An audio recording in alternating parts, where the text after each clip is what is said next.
man, you made a lot of excellent points.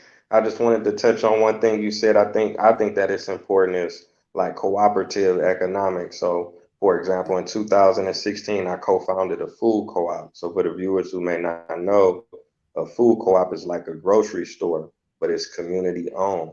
So, if I'm a black man, I can open up my own grocery store privately, but I could potentially do the same thing that Asians, Arabs, and other groups of people do in our community. I can take the money, move to the suburbs, and I'm not really empowering my people around me. But if we practice cooperative economics, that can be an effective method of buying black. We could do a land co-op, we could do a food co-op, we could do a farm co-op, we could do a worker co-op, we could do a housing co-op, we could do financial co-ops. So each and every person, we got a community, say Glenville, that's a neighborhood in Cleveland. It's 20,000 people in that neighborhood. You got Huff, that's 10,000 people. Imagine if we all put in $100. We could build a black-owned grocery store, and we could reap the benefits of it. We could work there. We could make the decisions there. We could work. I mean, we could, vote on different things.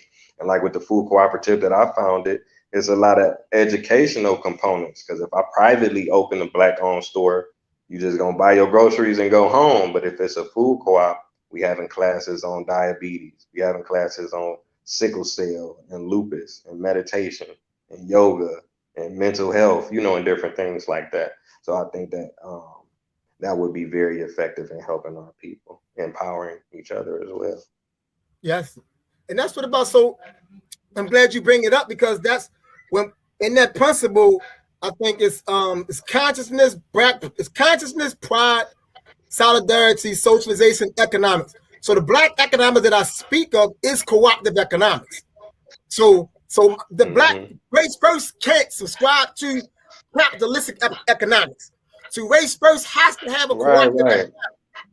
You know what I'm saying? And we gotta have that conversation. We gotta let people know that there's not only the European business model. You know what I'm saying? You don't gotta follow their model. And we think too much. We think we gotta do everything the way they do, not knowing that they set up a system for them, and which is okay. That's their system. We need to know that we can do business other ways when we come together. So for race first, the economics is cooperative economics. So it's like co-ops is what it's about. It's because we stand a better chance of by coming together and doing whatever type of business we need to do. I'm gonna give an example. So here in Baltimore, there's a spot, and it's dead center in the hood of East Baltimore. It's called Cash and Carry. Cash and Carry. And most people probably walk past it every day and don't know what it is. The way I found out what it was about 10 years ago, I went there with my father because my father owned a corner store. He asked me to go with him to re-up on some things. So I thought he was going to a B Greens or a Sam's Club or something like that. He pulls up in this thing. It looked like a beat down warehouse. Cash and Carry. He pulls up and then we going there. It's huge on the inside, right? Everything is in there. I'm like, wow, what's up with this thing? But as I'm scoping it all out, I realized that it's owned and operated and ran by Koreans, right?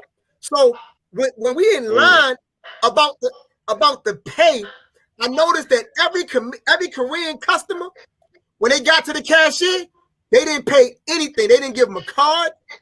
They didn't give them cash or nothing. So when my father get up there, I stop him and I say, how can he get what they just got? And this is what the Korean said. The Korean said he can't. It's solely for Koreans. He must pay with cash. Simple as that. You know what I'm saying? She ain't say it like she ain't stutter. She ain't put her head down. She ain't do the things that we do. You know what I'm saying? She spoke her truth from her position. He can't. He must pay with cash. It's called Cash and Carry. I said, wow, right in the heart of the city. So I'm big on doing business not the way that Europeans do business. I'm big on doing cooperatives and trying to get people to come together. You know what I'm saying? So I applaud you on doing that. Oh yeah, likewise. I'm glad you brought that up, man. That's so powerful, man, because people look at me and I'll be like, we should open up a black-owned grocery store. it's called Little Africa. They like, oh, you a militant, or you talking about black supremacy, or you doing this and doing that. I'm like, everybody, every other ethnic group in the world that's surviving and thriving, they live like this. They support each other first. And then if they don't make it, or they can't make it, or they don't have it, then they'll go out. But as black people, sometimes I feel like we support black business as almost as if it's like charity. Like, oh, I'll do something nice today. Let me support this young black brother. Like, no, they live like this. And this is why they got control of their community and their money and their women and their people and the crime and the drugs. You feel what I'm saying? So it's all kind of interconnected. Like she said it, she didn't stutter, she didn't shy away from what she was saying. She's like, you're not Korean, so you got to do it another way. And that's how we should be. You know what I'm saying? That's right. Yeah, yeah, man. Look, we 30 minutes in. I don't want to hold you up because I'll be on here talking all night. But I truly appreciate you coming into the show. It's been an honor. You know, I feel more inspired today because of my conversation with you. I truly appreciate you. But please, please let the people know how they can contact you, where they can find you, how they can follow you, and everything. Yes. You can most definitely find me on Instagram. Imhotep52, and that's IMHOTEP FATIU, Instagram. On Facebook, Baba Imhotep. Those are the best two places to get me, to contact me. Just send me a DM on either one, and I normally respond in a timely fashion. And then after that, we just keep it going. But those are the best places to contact me. It's either there.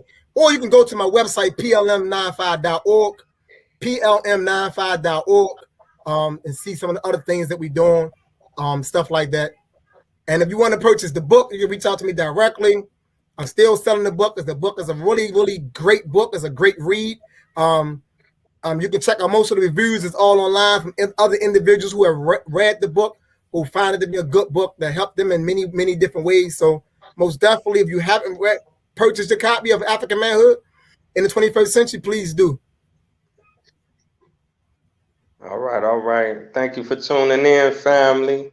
It's been another episode of Taye Speaks. Until next time, peace. Peace, my